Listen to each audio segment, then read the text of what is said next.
ఆర్థిక స్తోమత లేక సొంత గృహం నిర్మించుకోలేక ఇబ్బందులు ఎదుర్కొంటున్న నిరుపేదల సొంతింటి కలను ప్రజాప్రభుత్వం ఇందిరమ్మ గృహాల ద్వారా సాకారం చేస్తుందని ప్రభుత్వ విప్ ఆది శ్రీనివాస్ పేర్కొన్నారు. గురువారం చందుర్తి మండలం లింగంపేట గ్రామానికి చెందిన మారుపాక సంజీవ్ నూతన గృహ ప్రవేశ కార్యక్రమానికి హాజరై లబ్ధిదారులకు నూతన వస్త్రాలు అందించి శుభాకాంక్షలు తెలిపారు. ఈ సందర్భంగా ప్రభుత్వ విప్ మాట్లాడుతూ నిరుపేదల సంక్షేమమే లక్ష్యంగా 5 లక్షల రూపాయలతో ఇందిరమ్మ ఇండ్లు నిర్మాణాలు చేపట్టామని, అభివృద్ధి సంక్షేమం ప్రజాప్రభుత్వం యొక్క సంకల్పమని పేర్కొన్నారు. అనంతరం లబ్ధిదారులు మాట్లాడుతూ తమకు గృహం మంజూరు చేసి గృహ ప్రవేశానికి హాజరైన ప్రభుత్వ విప్ ఆది శ్రీనివాస్ కు ప్రజాప్రతినిధులకు కృతజ్ఞతలు తెలిపారు. ఈ కార్యక్రమంలో మండల అధ్యక్షుడు చింతపంటి రామస్వామి, మాజీ జెడ్పీటీసీ సభ్యులు నాగం కుమార్, చందుర్తి సర్పంచ్ పులి సత్యం, నాయకులు గొట్టె ప్రభాకర్ తో పాటు కాంగ్రెస్ పార్టీ నాయకులు పాల్గొన్నారు.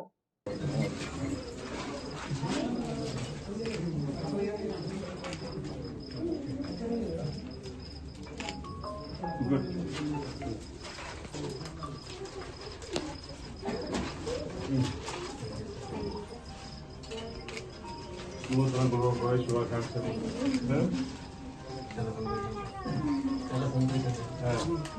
ఎన్నేళ్ళ కాలం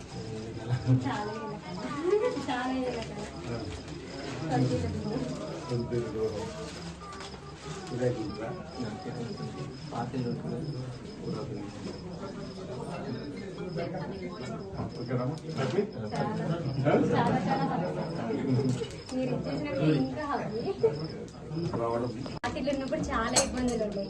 వర్షాకాలం వస్తే బాగా ఊరువడము, పిల్లలతో ఇబ్బంది పడేవాళ్ళము. బాత్రూమ్కైనా దేనికైనా బయటకు లోనికైనా చాలా ఇబ్బంది. ఎప్పుడు ఇల్లు అదైపోతుందా అని పిల్లలతో ఉండట్లా మస్తు ఇబ్బంది ఉంది. కానీ ఇందిరమ్మ పాలన వచ్చిన తర్వాత స్వయం ఇంటికి చాలా ఆనందంగా ఉంది. పురాతనమైన ఓల్డ్ పాత హౌస్ ఉండేది, అది ఎప్పుడు కూలిపోయి తెలుగుంటుండే. సో ఈ కాంగ్రెస్ పాలన వచ్చిన తర్వాత సో ఈ ఆది శ్రీనివాస్ దయ వల్ల మాకు ఇలాంటి డ్రీమ్ హౌస్ కట్టుకోవడానికి సహకరించినటువంటి మా ఊరు పెద్దలకు అండ్ ఆది శ్రీనివాస్ అందరికీ చాలా చాలా ధన్యవాదాలు. పేట గ్రామానికి విచ్చేసిన ప్రభుత్వ విప్ ఆది శ్రీనివాస్ గారికి ప్రత్యేక ధన్యవాదాలు. మరియు మా ఊరికి అడగంగానే ఒక 30 ఇండ్లు శాంక్షన్ చేసిండు. కాకపోతే ఒక 10-12 ఇండ్లు వాళ్ళు కట్టుకోక అనివార్య కారణాల వల్ల కట్టుకోలేకపోయారు. ఇప్పుడు ఒక 18 ఇండ్లు నడుస్తున్నాయి. మరియు మాకు ఒక సబ్ స్టేషన్ కూడా 3,52,00,000తో అది కూడా శాంక్షన్ చేసిండు. 1,50,00,000 ఈ ఇండ్లకు దాదాపు 5 కోట్ల రూపాయలు మా ఊరికి అది చేసిండు. మరియు సీసీ రోడ్లు, బోర్లు, మోటార్లు, ఒక సంఘభవనం, ఎస్సీ సంఘభవనము, ఇవన్నీ మాకు ఇన్ని రోజుల నుంచి మాకు కాలేదు. ఇప్పుడు ఎమ్మెల్యే ఆది శ్రీనివాస్ గెలిచిన తర్వాతనే 50 సంవత్సరాల కళ ఇప్పుడు నెరవేరుతుంది. ఇందిరమ్మ రాజ్యంలో పేదలందరికీ కూడా ఇంటి నిర్మాణానికి నిధులు మంజూరు చేస్తామని ఇచ్చినటువంటి హామీ మేరకు నాటి కాలంలో ఇందిరమ్మ ఇండ్లే, అసలు ఇందిరమ్మ ఇల్లుని ఊర్లో దేశంలో ఉంటే అది ఇందిరమ్మ గారి ఆలోచనతోనే. ఆ రోజు ఆంజనేయ స్వామి గుడి లేని ఊరు లేదు, ఇందిరమ్మ ఇల్లు లేని ఊరు లేదు ఈ దేశంలో అనేటువంటి మాట పేదల కోసం. ఇందిరమ్మ పేదలకు పోడు భూములు పంపిణీ చేయడమే కాకుండా దున్నే వారికి భూమి ఇచ్చేటువంటి ఆలోచనతో పేదలందరినీ కూడా అభివృద్ధి పద్ధతిలో తీసుకొని పోవడం కోసం చేపట్టేటువంటి అనేక చక్కటి సంక్షేమ కార్యక్రమాలలో ఇందిరమ్మ ఇళ్ల నిర్మాణం ఒకటి. గత 10 ఏళ్లలో ఈ ప్రభుత్వం రాకెట్ ముందు ఇంతకుముందు చెప్పినట్టుగా ఆనాడు ఇందిరమ్మ ఇండ్లే, మధ్యలో డబుల్ బెడ్రూమ్ పేరిట అధికారంలోకి వచ్చి మభ్యపెట్టి మర్చిపోయినటువంటి సందర్భంలో 10 ఏళ్లలో ఏ ఒక్క గ్రామంలో పేదవాళ్ళు సొంతింటి కళ నెరవేర్చుకుందామంటే అనాపైసి ఇవ్వని సందర్భంలో మళ్లీ ఇందిరమ్మ రాజ్యం వస్తే పేదలకు ఈ రాష్ట్రంలో మొదటి విడతగా 4,50,000 ఇండ్లు, ఈ నియోజకవర్గంలో 3,500 మంది పేదలు గుర్తించి అడుగు స్థలం ఉండి ఇంటి నిర్మాణం చేసుకోవడానికి ముందుకు వచ్చేటువంటి నిరుపేదలు, ఇల్లు లేని వారు, ఇంతకుముందు తను చెప్పినట్టుగా కూడుస్తున్న ఇల్లు కూలిపోతుందో ఎప్పుడో అనేటువంటి భయంతో పిల్లలతోని ఉండేటువంటి ఇంటిని ఎప్పుడు కొంతింట్లోకి పోతామని చెప్పి అనేటువంటి ఆలోచన చేసినప్పుడు 5 లక్షల రూపాయలు ఇందిరమ్మ రాజ్యంలో వచ్చిన తర్వాత ఇచ్చే కార్యక్రమం. భారతదేశంలో ఏ రాష్ట్రం కూడా ఒక పేదవారు ఇల్లు కట్టుకోవడం ముందుకు వస్తే 5 లక్షలు ఇచ్చిన దాఖలు లేవు.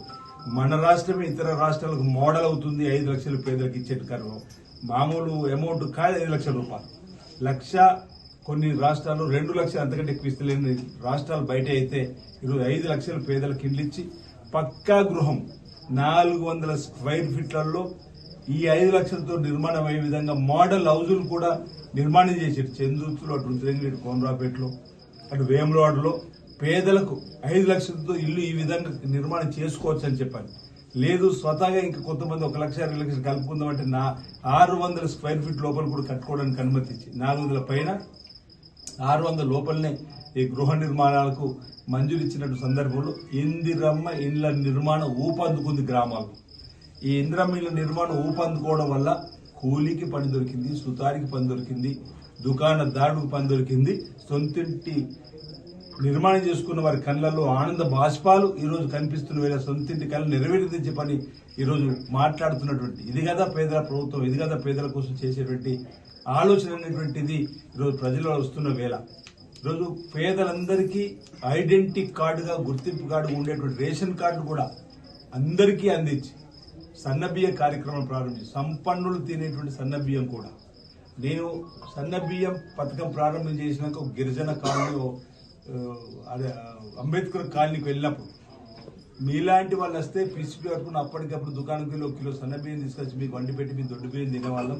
కానీ ఈ రోజు మీకు కడుపు చల్లకుండా రేవంత్ రెడ్డి సర్కార్ చల్లకుండా ఈరోజు మాకు ఇచ్చే ఈ సన్న బియ్యం మేము తింటున్నాం, మీరు చుట్టాలు వస్తువులు ఇదే బియ్యం పెట్టే సందర్భం ఈరోజు మాకు ఆదా అవుతుంది డబ్బు అనే మాట.